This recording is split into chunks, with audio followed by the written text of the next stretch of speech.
Hello, everybody, and welcome back to the Blogger Bowl preseason preview series. The corporate overlords have given Phil a window to join us. So corporate Phil is here, and there's only one conference we could talk about today with our guy because Phil, as everyone knows, his main college football allegiance, the one team he cares the most about in the world, is the Florida State Seminoles. Now, of course not, but it became a running bit last year. Phil really fell in love with Florida State last year, so we had to have him on. Before I just talk to you guys and say hello to both of you and introduce both of you, I got to tell you all this. Went outside this morning to water my plants and went out, opened the patio door, went out on the deck, and just the faintest feel of fall weather here in Connecticut this morning. Must be nice. We have a heat index of 115 today. Yeah, so I heard the Midwest. Yeah, I heard it's a disaster in the Midwest. We don't get that. But no, it was like a nice little crisp chill, not too intense because we can obviously have very fallish weather here in Connecticut, but just like that faintest hint of fall weather. Did you notice like a single orangish leaf anywhere? Yeah. And not quite there because it was like 85 degrees yesterday, not 115 heat index in Chicago. But Matt Rooney in the middle, corporate Phil with us here, guys. How are you doing today? Phil, I'm just happy you're wearing your maroon here. I don't know if that was subtle or if that was that was on purpose to be for your Noles. It was completely on purpose, and I'm thinking about just flooding Garnett. Just flooding the home field store to get Florida State stuff, and just really committing to the bit. You should buy the bomber jacket that went on sale today. That did go on sale today. You should check that out. I'm just happy that we have football to talk about because there's no other sport happening right now, and sports outside of football are dumb and stupid. Nobody cares about them, so go football. Yeah, no stories this week about any baseball stuff. It's soccer season, guys. Yeah, soccer season too. Soccer's great. Hockey's coming up. Basketball's coming up. We got 2 college and pro football. Little League World Series. That's some good baseball.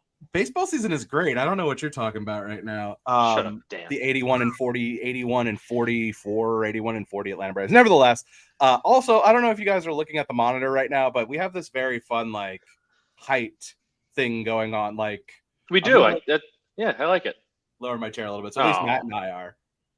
Now Phil looks like a short guy. My knees are now like in my chest. Anyway, so short king Phil. We're gonna get Phil a booster seat here, and we'll get ready. So. Phil, I'm sure you've been watching the last couple of ones because you don't have a day job or anything. If you haven't though, we have been introducing each conference using the ESPN SP Plus preseason power ratings to give us an indication of just where the teams sit as we head into the season. So we bring up the ACC power ratings from ESPN. And there you can see, and for those of you who aren't aware, this is a straight subtraction situation. So in this instance, they have Clemson as 3.8 points better than Florida State on a neutral and exactly 10 points better than North Carolina. North Carolina would be 2.6 points better than Pittsburgh, and on down you can do the math from there. We'll get into this again. We'll do the disclaimer that power ratings in general priors matter so much into this, which explains why Clemson is ahead of Florida State. But I think the overarching thing that stands out to me when you look at this is even if you don't believe the gap between Clemson and Florida State is that wide, I don't. I know you guys don't. I think we all probably think that Florida State might even be a skosh better than Clemson. I think these numbers, what they really serve to highlight is how far ahead of the rest of the ACC those two teams are. The ACC, like the thesis statement for the ACC this year is Clemson and Florida State, no divisions anymore in the ACC. So these two teams, even though they play in the regular season, they are barreling towards Charlotte to play each other for the ACC championship game. And the question becomes who, if anybody else, can step up and challenge those two teams? What else, if anything, stands out when you look at these numbers? I think you hit it right on the head there, Dan. Like, I'm not surprised that I guess Clemson and Florida State are that far ahead, but also just looking at it is kind of jarring. The fact that we only have North Carolina there as a little bit less than a touchdown underdog, which I don't even agree with. I think they'd be more than a touchdown underdog if you put them on a field today. Like, there's just kind of no one to compete with them. I know Pitt always has a solid football team, and people get high on Miami, and I know they have some parts coming back this year, and that's going to be the hot pick to kind of be the team to unseat one of the top two. But like, there's just kind of nobody else in this conference, and it's been that way for a little while. but it just seems to be getting more and more glaring. And I feel like North Carolina was maybe the team like that last year, but they lost their offensive coordinator. They lost a ton of talent. Actually kind of surprised that Drake May stayed there. I thought he was just going to bolt for Alabama. It actually might have been better for him, but there's just kind of not much else behind those top two. Yeah, and I think what's interesting is you look at the kind of everyone outside of I'll lump North Carolina because Drake May is that good of a quarterback where he can kind of put some things on his back. But you look at the kind of everyone else in the ACC, and it's really just a goal of who can play spoiler one weekend. Yeah. And for me, that's really going to be the kind of the whole tale of the ACC this year. Is you have some good players and some pretty solid to good coaches throughout. Like I know some people are high on Duke to make some noise, or at least just be a really solid coach football team who can upset somebody. And so I think that's what we've always looked for in the past. I'm at least excited that it's a two-team race with North Carolina having some intrigue, because for the past decade it's primarily just been Clemson dominating everybody, with like a Pitt or a Wake Forest or pretty much just those two having like either an upset bid where they win or like a close game at some point. So I think the big tale here is going to be, can any of those teams play spoilers, or can any of them exceed expectations outside of Clemson and Florida State? I think that's a fair assessment. And we get into it and we talk about, so we start at the top with the two big teams in this league. I don't know which side. We'll start with Florida State here. We'll Phil's go with Noles. Phil's Noles, the team at the top of this conference. I think if you were just going with the best 11 on both sides of the ball, it's hard not to like FSU compared to just about everybody in the country outside of like a Georgia, maybe a Michigan, Alabama-ish, LSU tier. But in that like next tier of teams, you would think that Florida State, best 11 on 11, can compete with anyone. The one thing that sets them back compared to the Florida State teams that were great in the past is just the depth issues. Last year, the injuries, they had an injury bug in the middle of the season when they lost a bunch of games. And that's the one thing that really is the only concern, because we've talked about it. This team's loaded. Jordan Travis is very good. Johnny Wilson is very good. Jared Verse coming back was a huge, huge step for them. I think it's 17 starters back. Obviously, they have two marquee games on the schedule that are going to be very tough. That LSU game early on in the season, they play at Clemson. The rest of the schedule is manageable. They get Miami at home. They don't play North Carolina. And I was just looking at it. Perhaps the best thing they have going for them at all is they don't have a game after they play. They have their bye week after they play Clemson. They play Southern Miss the second week of the season, which is a nice come down after that LSU game. Southern Miss has some talent, but not enough to beat Florida State in all likelihood. And then they have a bye week after they play Clemson. So that kind of hangover situation is something that they can avoid. So it's hard to not believe in this team if they can stay healthy. Yeah, that's where I'm at. And what's, as you mentioned, so interesting is their season, I don't want to say is decided, but pretty heavily decided in the first 4 weeks of the year, which for me is exciting because it's very much like a tell the truth. Like you'll know exactly who they are, obviously outside of significant injuries, but starting off with LSU can make a huge splash for them. This isn't LSU of last year, even though that game was awesome. LSU is coming into the season with a ton of hype, and then they go to Clemson and then should have an opportunity, if they lose that game, to play Clemson in the ACC championship game. So this schedule sets itself up very nicely in terms of the pace of having some huge marquee games early on, a break during the middle of the season where it's a bunch of unranked teams, some solid teams, but not really many like big trap moments. And then they end the year at Florida, who looks just to be kind of an average Florida team. And so for me, the schedule sets up nicely for them to have a legitimate playoff run, even if they lose to Clemson, because they can avenge their loss on a neutral site where they would have lost in Death Valley.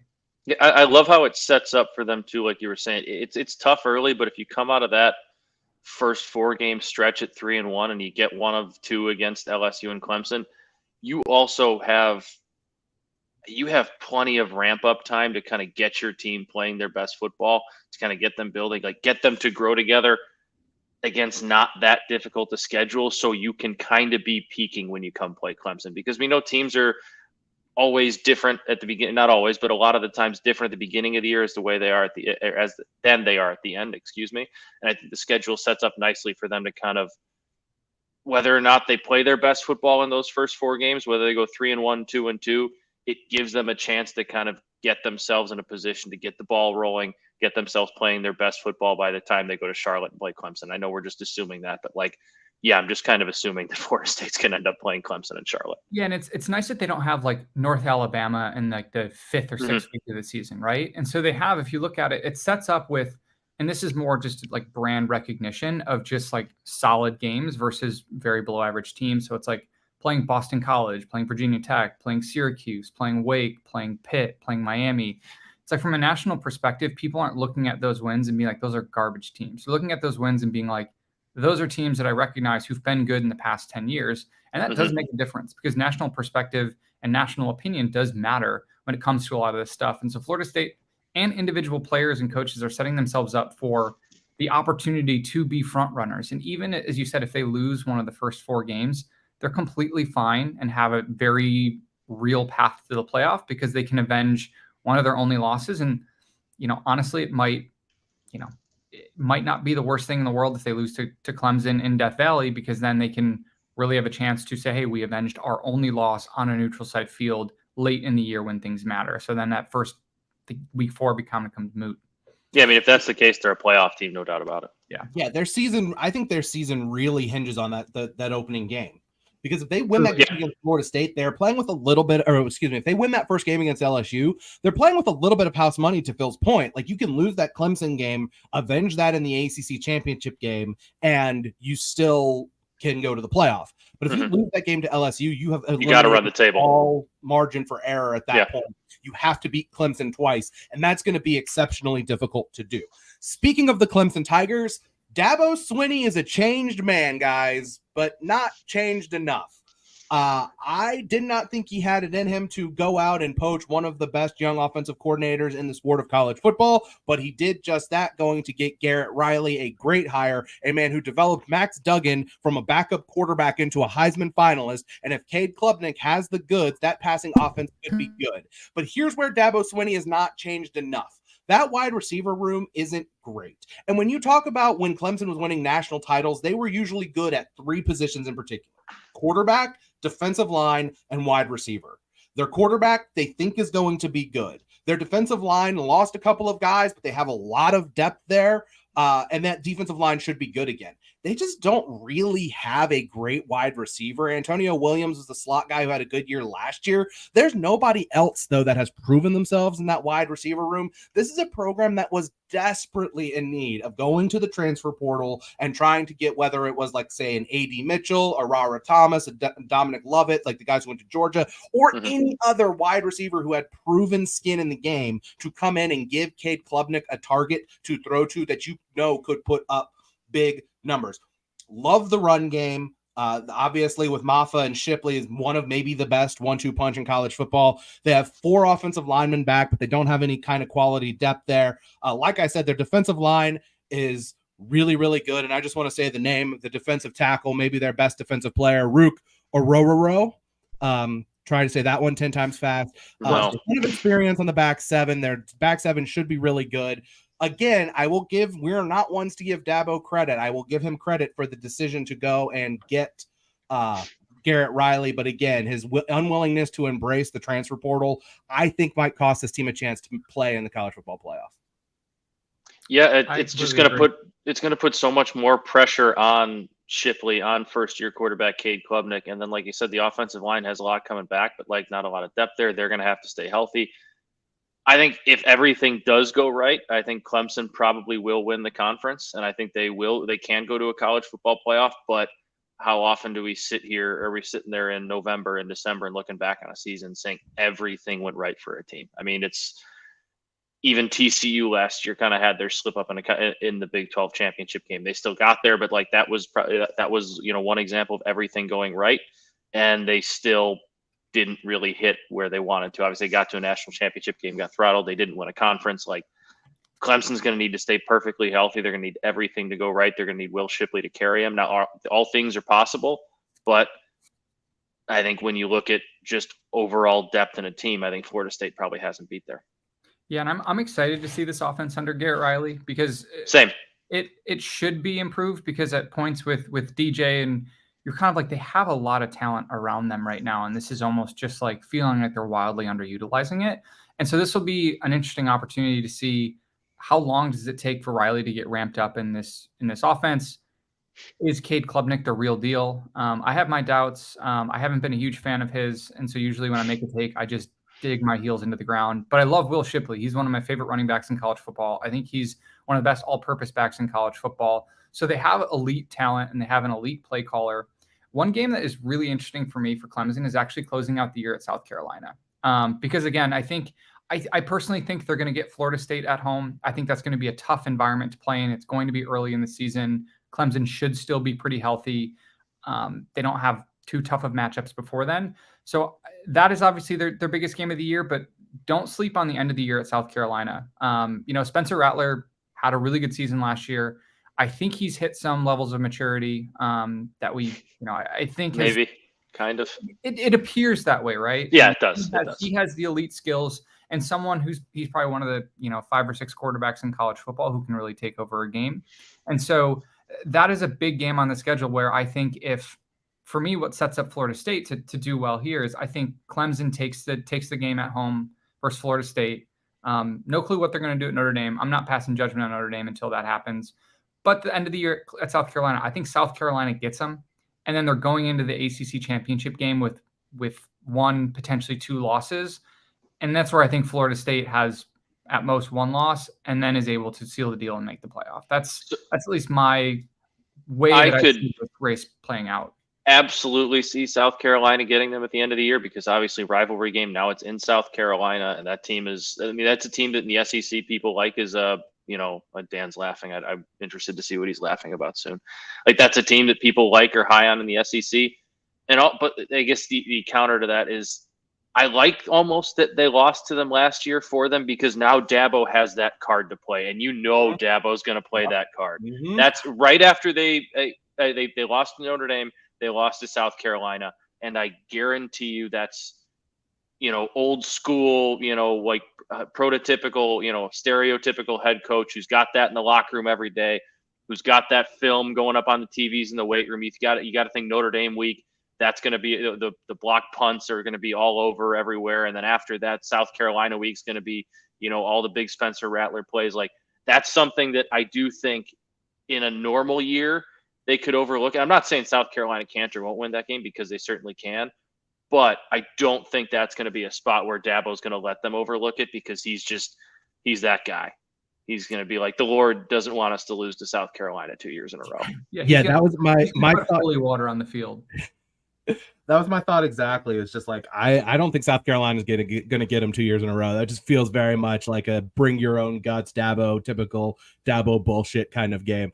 Also, I just thought it was funny that you said that the game's in South Carolina because last year's game was also in South Carolina. You know what I mean, Dan? Jeez. I know. I was just the smartest. But like to expand upon it though, like it's not so much that South Carolina situation that is daunting, but they really they open with Duke. I'll talk about Duke in a little bit. I don't think that's a game they have to worry a ton about. Charleston Southern, Florida Atlantic, and then they play the Florida State game.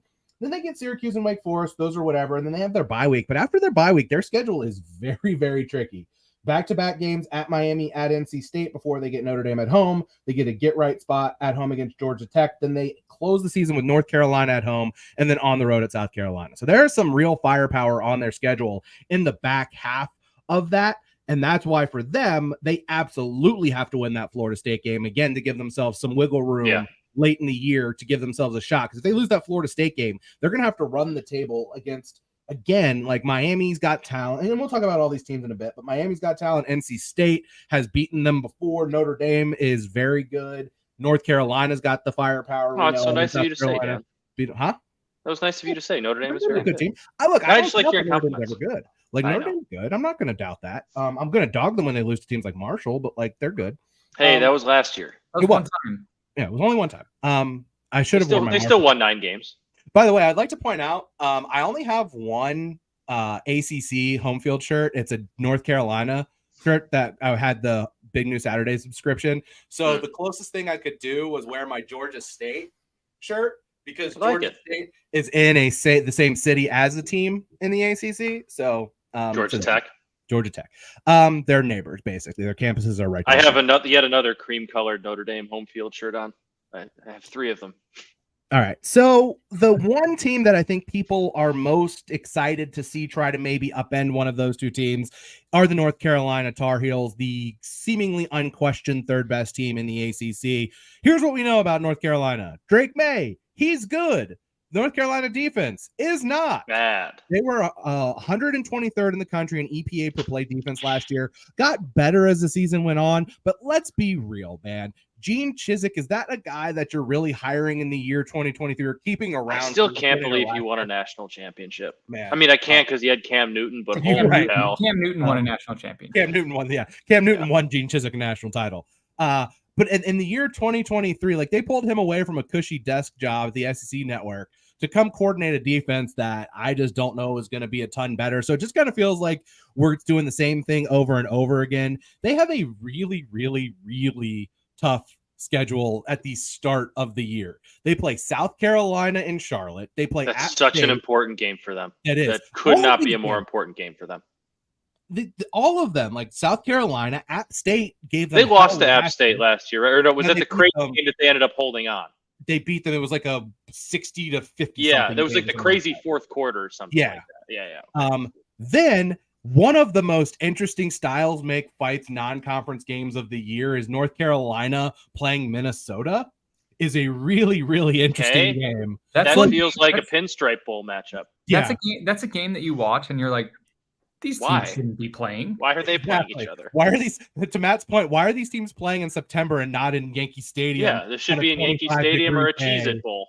But I kind of wish it was in like November in Minnesota. That would have been sweet. If we were playing at something Bank Stadium. US Bank, or I'm just going to call it US Bank is where the Vikings play. I'm just going to call it Target Field because everything in Minnesota is Target.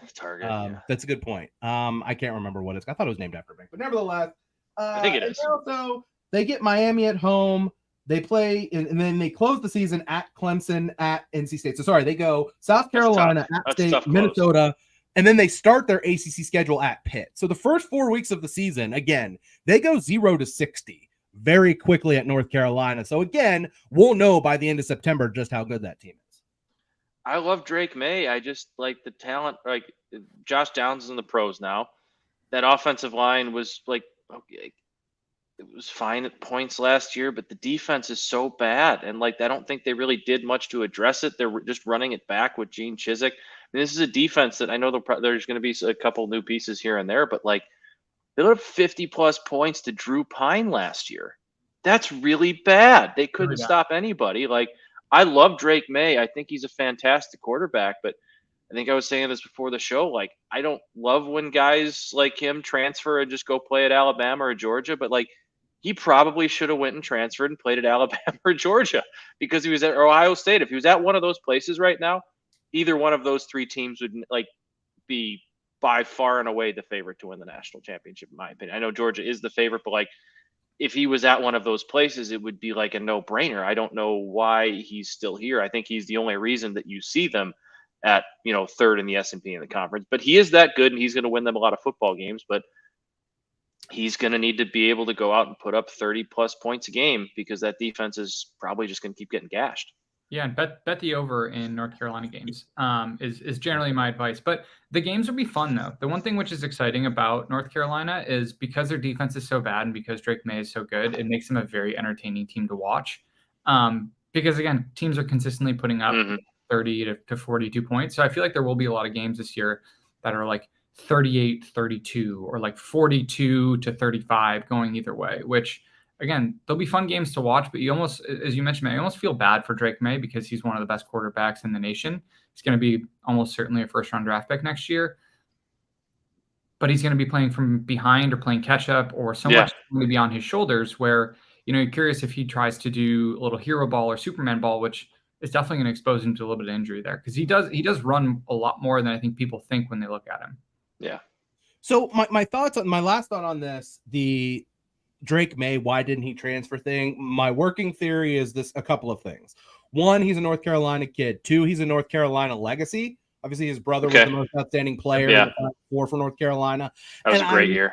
I'm guessing that the most famous basketball alumnus in North Carolina history and his company might have Probably some NIL money his I mean, way, wasn't it blatantly out there that Alabama was like offering him $5 million? something like that. So North Carolina was Jordan Brand I'm probably sure said Jordan like, Brand probably "Hey, that's picked him from- nice. That's yeah. here you go. Whatever you want." Yeah, Okay, here's that's I'm fair. assuming that's what happened there. So I get it. Like I understand where you guys are coming from. I think the point about him like trying to play hero ball is a really interesting one. I have notes on, let's see, 1, 2, 3, 4 more ACC teams that I wanted to talk about. Let's get But to it. I've been running the conversation. So you guys pick another team in the ACC that interests you, and let's talk about them. just in general, Matt, I see you throwing up the U. I just love seeing Pat Narduzzi get angry at things. Oh yeah. In general, I love seeing Pat Narduzzi pout. Just one interesting storyline there is obviously Phil Dracovic going there, so he's trying to get a fresh lease on life. So he Don't they have his offensive coordinator from BC there too now? I believe that's the case. I thought I heard that as well. I think that's the case. I'm not. I think he's positive on that. reunited with his old offensive coordinator. But again, he's a guy who had a really strong year at BC 2 years ago before he got hurt. Last year didn't really do anything at all, and so curious. Lost 40-0 to Notre Dame. People Brutal. forget that. He blamed Notre Dame for cultural appropriation of the Irish, which was a weird move to do. Anyway, it's anytime you get a quarterback who's done good things on a national level, I'm intrigued in general. So kind of that storyline I'm interested in, and also interested in NC State with how Brandon Armstrong reunites with Robert and I. Again, big name quarterbacks who've done great things in the past, who've fallen off. It's kind of a interesting storyline early in the year for me to see, can they regain some of that magic, and can they look like competent teams? I like quarterback play in the ACC. I like seeing where the guys shuffle, and I like generally seeing them play against pretty bad defenses. So we'll see how those two shake out, but just two interesting notes for me. Yeah, so, I think the Dracovic fit is perfect for Pitt, because I know I like to give him a little bit of a hard time because of the whole Notre Dame weird rivalry thing that he kind of started last year. But like, I think Pitt's a really nice fit for him. He goes back home. He's a Pittsburgh kid. I believe he won the state championship at Heinz Field, or whatever the hell they call it now, and he's been playing his home games there. And I think a Pat Narduzzi offense. Stadium. There you go, Acrisure. It's Heinz Field. It'll always be Heinz Field. And I think going into an offense like he has, but obviously it's his old offensive coordinator from Boston College, like we're saying, so there's some familiarity there. But we know Pat Narduzzi is going to want to run the football because that's what Pat Narduzzi does. And Pitt, I know they lost Israel Abanikanda. He's doing good things for the Jets right now, but they always have a running game. They always have another running back coming up, and that's, next to a great offensive line, the quarterback's best friend is a really good running game to kind of make teams respect that. And I think he's going to have that at Pitt. So for my money, I would say I would like them to finish, be that third team in the ACC. I think this year. I like North Carolina. It's like, I love Drake May, but I don't think that defense is going to let them win a ton of games. I think they're just asking Drake May to do too much, and I think Pitt's just always a solid football team. They're just, with Pat Narduzzi there, they're always tough to play against. They're always going to win some games they probably shouldn't. It's always going to be tough to go there and play. They're just a good football team. And now I think they have a quarterback that I think they thought they had it last year. It was Keaton Slovis that transferred there, right? Yeah. Last year. I always forget which of the USC quarterbacks went where, because I know all three left for different parts. But yeah, now I think they'll, I don't know. Yeah, I think so. I think they'll have the quarterback that they kind of thought they were going to have, or at least quarterback play, excuse me. Pittsburgh wasn't one of the teams that I had a bunch of notes on. I think you guys handled it exactly well. Thank you. The one thing I'll say is Rodney Hammond was their best running back in the first game of the season, the backyard brawl, and then got hurt, and that's when Abanikanda was supposed to be the guy. He's really, and then he was very good. I only remember this because I bet the Abanikanda over in the first game, and then Rodney Hammond ended up getting more carries in that game, and then Abanikanda had a huge season. He had the 320-yard game against Virginia Tech. Yeah. So the offensive line should be pretty good again. Like you said, they generally have a type. They play a certain style of football that is very intriguing. Their schedule is really interesting to me because they, outside of their season opener against Wofford, they just have like a remarkably tough to like interesting schedule. They play their next two non-conference games are Cincinnati and then at West Virginia. Now, I don't think either of those. I think those are probably the two worst teams in the Big 12, but nevertheless, like still two Big 12 opponents that are capable. Right. Right. They don't play Virginia. They don't play Georgia Tech. They play Boston College at the end of the season. They don't play Clemson, but they also have a road game at Notre Dame. So really interesting. You brought up NC State, Phil. I have some notes on them. You brought up the Brennan Armstrong, Robert Anae connection. They were really, really good at Virginia a couple years ago. I love that one. Robert Anae went to Syracuse. Their offense was really good, or was much better anyway. Then Brennan Armstrong stayed and was really, really bad at Virginia. So it'll be a good change for him. The one thing I kind of wonder is, I understand it's a short-term thing. I thought MJ Morris showed some flashes for them last year after the guy got hurt, who's now at Kentucky. Devin Leary. After he got hurt, like they started the backup who wasn't very good. Then MJ Morris, the true freshman, came in, played well. Then he got hurt. He seems to be the future there, and I wonder if like long term it wouldn't have made more sense to them just to kind of roll with MJ Morris. But at least in the short term, it's a huge upgrade. At least an offensive coordinator. The problem for them, they don't really have a ton of returning talent on either side of the ball. They only have 5 starters back on defense, but they're usually pretty good. The one thing I'll say about NC State, though, is what is Dave Doran's calling card? It's when nobody expects them to be that good, or when they're flying under the radar, his teams kind of step up and they can steal games from teams. Last year, there was a lot of hype surrounding that team, a lot of pressure on them, and they did not handle it well. Obviously, Leary got hurt and that tanked the rest of the season. But even before that, they didn't play particularly well at times. But now there's NC State with a good quarterback and a good coordinator flying under the radar. I don't think they're going to contend for the ACC title, but they're the kind of team that if they are on your schedule, and that includes teams in their conference and a notable non-conference game with a team that is supported by the 2 gentlemen to my left on the screen, because they do play Notre Dame, if I'm not mistaken. That's the kind of game that scares the shit out of you, I think, if you have to play an NC State team with a good quarterback, a good coordinator, flying under the radar. Also, this is one of my eternal fun facts. What % of the stadium is filled at NC State on a weekly basis? 100. It is about 98%. So their stadium is packed and have awesome. Over about 56,000 people attend each year. So from like a sellout % standpoint, they're one of the highest in the country. So it is, despite not having like a national recognition, of a tough place to play. Tough place to play. It is a tough place to play. So again, Notre Dame going there week 3. That is a really interesting matchup. Again, it'll be interesting to see mostly how Robert Anae and Brennan Armstrong start the season, because it could be a dangerous offense, but that's just a complete wild card. But again, more of a fun storyline to see these quarterbacks who've been really good in the past. Can they have a bit of a rebirth, or was their great seasons more of a fluke? No doubt. Matt, you threw up the U a little while ago. I just think I'm kind of out. Like, I'm down on them. I think I was the only one down on them last year. I think Phil picked them to win the ACC, or at least go to the ACC championship game, if I remember correctly. I can go back and check the tape. I thought you'd forgotten. No. Yeah, I don't like. I'm starting to hear again, like, oh, Tyler Van Dyke could, make some noise. Remember Heisman frontrunner, 2022 Heisman frontrunner Tyler Van Dyke? What a time! I remember he was also in our intro last year. He was. He was. We were high. The podcast was apparently high. No, but like, that's just. It seems like we're kind of back at that point in Miami, and now I'm hearing, oh, well, they're a sneaky team that could. But like, why? They're running back Tyler Van Dyke. I know they have 2 new coordinators, and Josh Gaddis did a very bad job there last year. But like, Mario Cristobal hasn't really proven that he can do all that much with all this big talent. Like, he's great at bringing in talent, but he also hasn't proven that he can do much more with it outside of going, 9-3, 8-4. And I don't think he's in a position, especially with 2 teams at the top of the conference that are much better than them, to coach his team past those 2 teams.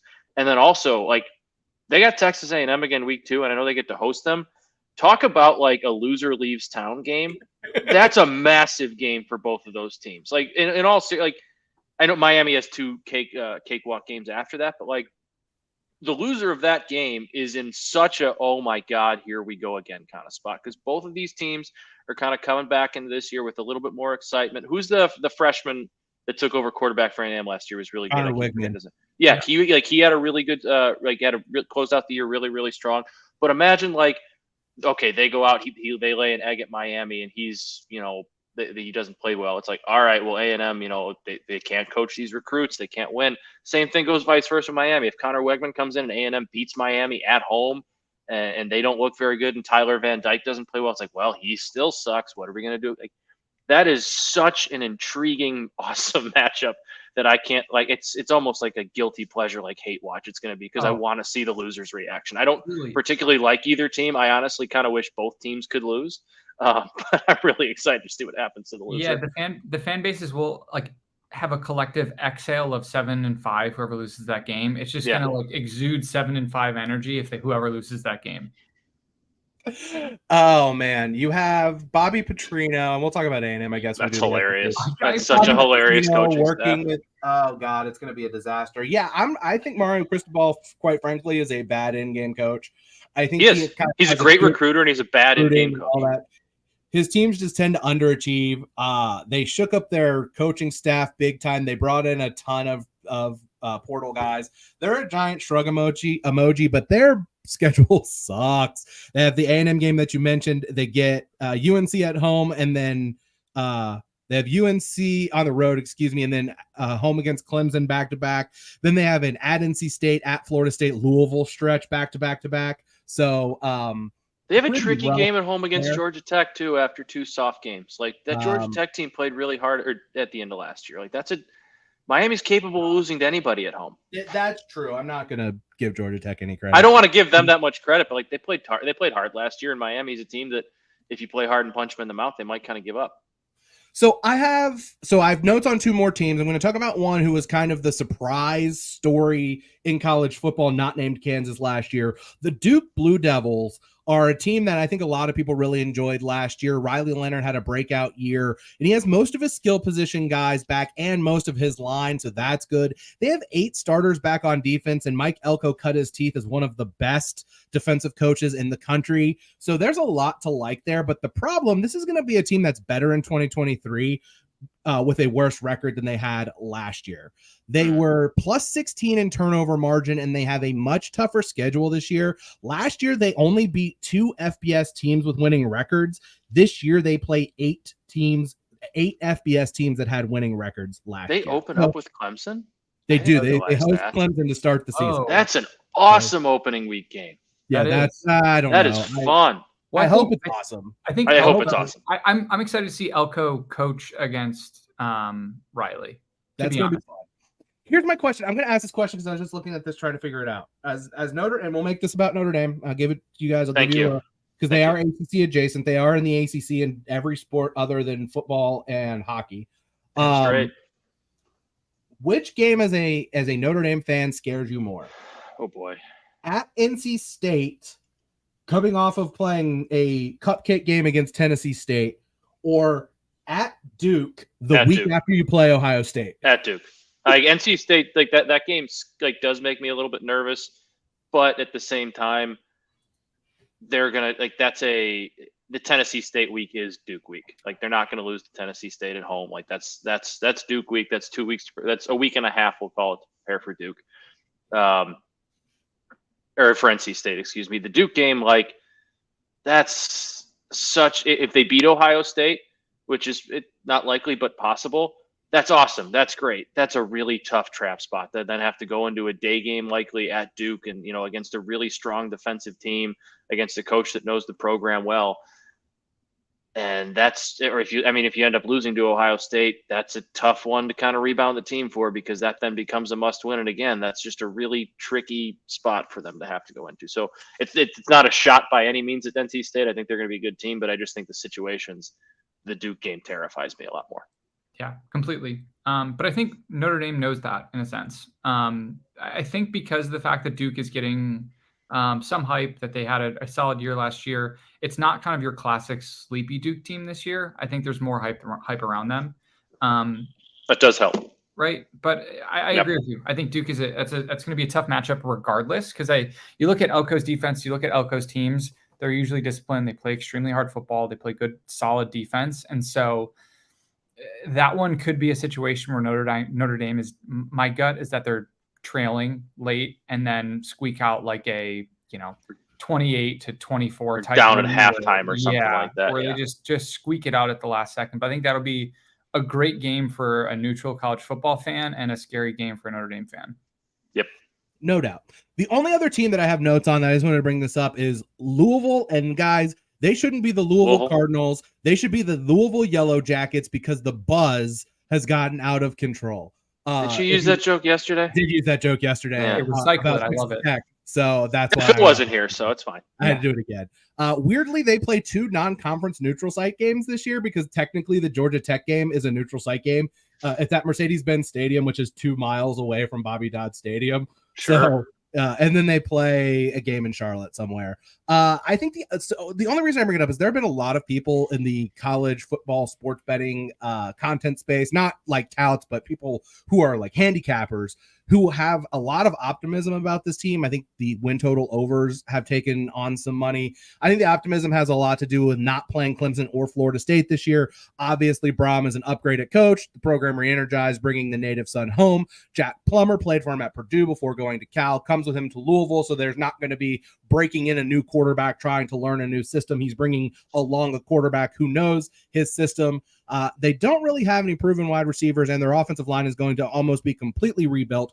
Louisville was under the radar nasty on defense last year because the team was kind of a mess otherwise. They excelled at havoc plays, sacks, and tackles for loss, but because they have lost 3 guys lost a guy at each level on the defense of the NFL draft, they lose 33.5 sacks from last season. So it's a transitional year, but I just wanted to bring up that a lot of people, smart people in the college football space, seem to be very high on the Louisville Cardinals this year.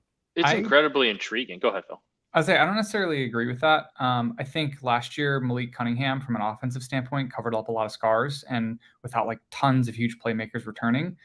Curious to see how Jack Plummer does. He has just been kind of a solid average quarterback who's not. I think it's a significant downgrade. It's a massive downgrade. You get a guy who can run the offense, but you don't get a guy who can create all of his own plays. And if you look at Louisville's success over the past 10 years, it's always been with elite playmakers at quarterback. And almost getting to the point where it turns into backyard football. And then their defense last year had a ton of turnovers, as Dan mentioned. I know they against Wake Forest had like 7 turnovers, something crazy like that. So it's going to take those types of efforts.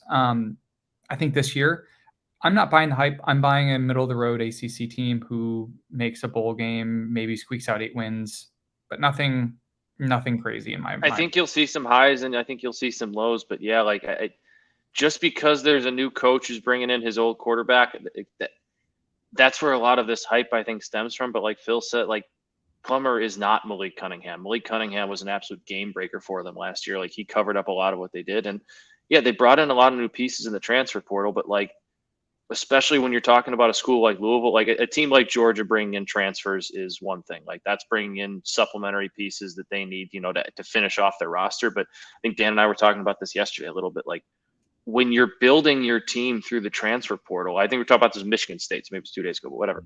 When you're building your team through the transfer portal, like Jeff Brown was kind of doing this year, like you're really rolling the dice. You're flipping a coin that everybody's going to come in. All these pieces are going to work out. They're going to gel together immediately. And can it happen? Yes, it can happen.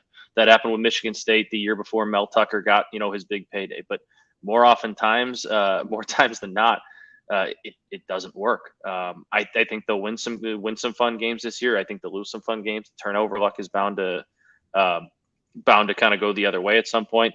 And also, people forget Jeff Brom coached Purdue out of a win at home against Penn State last year. People forget that. I don't forget that, but some people may have forgotten that he cost them a big game.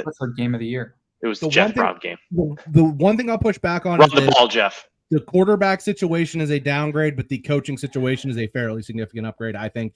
Also, the one thing Satterfield did do was put together a really good recruiting class, and they were able to maintain some of that. So I get the short-term idea of, all right, we can't build through the portal, but they at least are building upon something there. Nevertheless, I trust smart people who say that they like Louisville. I don't have any thoughts one way or another. Well, also, a quick thing, we haven't talked about the biggest ACC game of the year, September 9th. The Holy Cross Crusaders travel to Boston College. Just saying, as in terms of the real Holy War matchup, that is the Massachusetts Super Bowl. So people are going to be hyped for that game. I'm going to be there in person. Go Satyrs. That's all. And on that note, we like to give out bets. And that was talking Holy Cross football. I have And talking Holy Cross football. I'm going to talk about an FCS team here in a minute too. One who on par, who I'd like to actually see play Holy Cross. We'll get there in a second. Phil, what is your ACC bet? We know you're corporate Phil, you're Noles. We know you're being a homer with as homerish as you can be with a team that you don't actually root for. What is your ACC bet? So taking the win total over at 9.5 for Florida State. Again, I just think that it shakes out there at least 10 win regular season team. So I think their schedule plays out really nicely. I think they're going to clean up in the middle of the year. It'll be nice though, because I'll know within the first 4 weeks of the season if this bet's going to pay out. So I'm not going to be hanging on throughout the whole year. There you go. All right. So Matt and I each have our own separate bets. However, when we were discussing before the show, we actually both had to pivot because we had the same bet. Matt, what was your bet that I also had? Virginia team win total under 3.5. I feel bad, like, because I know that team and has gone through, unspeakable tragedy the last, however, towards the end of last year, obviously ended up canceling what was the last 2 games of their season. But there's just not much there. They lost so much in the transfer portal. They didn't really get much back. Hold on, I want to pull up their schedule here too. Like, I got it. Their non-con is a murderer's row. They go to Tennessee. They host James Madison. James Madison might be the best college football team that resides in Virginia. They go to Maryland. Maryland's going to be, if Maryland was in the Big Ten West as opposed to the Big Ten East, I'd say Maryland has a chance to make a Big Ten championship game this year. And then, NC State, Boston College. They got William and Mary October 7th. But other than that, this could very well be a 1-11 team. I'm interrupting you. Go ahead. Because the only thing that is potentially more embarrassing than losing to, as a Power 5 team, than losing to an in-state team in the Group of 5 conferences is losing to an in-state team from the Group of 5 conferences and then losing to an FCS team from your own state as well. William and Mary is not a team to sneeze at by any stretch of the imagination. They are actually 1 spot ahead of the Holy Cross Crusaders in the preseason FCS poll. They're the number 4 team in the country. That said, I can't believe the pollsters still disrespect Holy Cross, the team who, if you don't remember, played the national champion South Dakota State Jackrabbits better than anybody else did during the playoffs last season. Nevertheless, William and Mary is very good. Bill Connolly's ESPN, the SP Plus numbers, says that Virginia is only a 1.7 point favorite on a neutral field over William and Mary. So if you give them 2 points, they'd be about a 3.5 point favorite over William and Mary on a neutral field. That's one of 2 games that they would be favored this year. That game and the Georgia Tech game, a game they'd only be favored in because it's a home game. Their SP Plus numbers are virtually identical. And I think the Tennessee game's in a neutral side. I don't think it's at Tennessee. I think it's in Nashville, but it's at Tennessee. That's at Tennessee, and also they could play anywhere. You could play them on the surface of the moon, and they would. That's a Tennessee home game. Why is my 27 point? They should be a 27 point dog to Tennessee, a 17 point dog to Maryland, a 12 point dog to NC State, a 20 point dog to Carolina, 17 point dog to Miami, 17 point dog to Louisville, and a 10 point dog to the Duke Blue Devils. Hey, this we're high on Duke this year. Best case scenario feels like 3 wins, and I was looking for it, and I could not find it, and nobody would let me bet it. I couldn't find it anywhere. I want a price on Virginia to go winless this year. Oh, didn't you have a Georgia Tech price bet like that? No, I had the Georgia Tech under last year, which would have hit, but they ended up firing their coach. They got the dead cat bounce after they fired Jeff Collins. Well, Matt messes with his computer and tries to. It's not working. I don't care. We're almost at the end here. My bet, I just decided because there wasn't really much else that I liked. I really like Will Shipley. I like the Clemson offense. And even if Cade Klubnik's not great, I think Will Shipley's going to be a beast. I know Moff is there to take some carries, but his rushing yards total is 950 and a half. I'm going to take the over with Will Shipley there, minus 115 at Bovada. Matt, what's your bet? I'm going to go ACC adjacent here since this is my second bet, but I am going with Sam Hartman's passing yard total over 2,800 and a half. I don't I've cleared this with Dan. Dan has confirmed this is not me just being a homer. His last 2 seasons at Wake, and I know Wake threw the ball more than he's probably going to throw it at Notre Dame, but still, They have some receiver talent. They're going to move the ball around the yard. He's the best quarterback they've had. He threw for 3,700 yards last year, 4,200 the year before. I just don't understand why that number is so low. I get it's a tougher schedule. I get Notre Dame likes to run the football a little bit more. They also have an offensive coordinator change that I think is going to kind of bring them more to not quite a 50-50 passing split, but I think there were 60-40 run last year. I think you see them more closer to 55-45 this year. And if Sam Hartman has the chance to throw the ball that much, I don't see how he stays under 2,800 yards unless he's hurt. Drew Pine threw for about 2,100 yards last year without playing in 2 games. And Drew Pine sucked. Yeah. So sorry, no offense, Drew Pine. Yeah. Thoughts and prayers. I'm Matt. I will join you on that bet, and I will bet that today. Yeah, it's on FanDuel. That one's on FanDuel. Right. I think it's like 29 on DraftKings, which I'd still take that. All right, I'm going to wrap the show because for one, we've talked way too much Notre Dame football and an ACC preview, and two, we're ACC adjacent. We play a schedule. 2020 ACC champions. I feel like that's true. We are ACC champions. You are. I feel like I need glasses looking at Matt's. I don't get what's going on. It's really bothering me. So on that note, we will wrap it. Corporate Phil, do you have a window the rest of the week to join us? I should on Friday. So Friday morning or afternoon. Pick your poison, and I'll be there. Morning. I have now have to do a show Friday afternoon. So Friday morning. And you get to pick your conference. We have Pac. I think you want to do Pac-12. I mean, Pac-12. You're a Pac-12 guy. Pac-12. All right. Matt and I will be back tomorrow to do the SEC time TBD. Phil, we're glad you could join us. Tell the corporate overlords we said hello and wish them well. And thank you on our behalf, and thank you for allowing you off my leash. For loosening your shackles so that you could come join us for an hour to talk some ACC football. That was a fun one. But we will be back tomorrow to talk about the big boys in college football, the SEC. Don't know when, but we will be back, like I said. For Corporate Phil, for Matt, I'm Dan. We will talk to you tomorrow.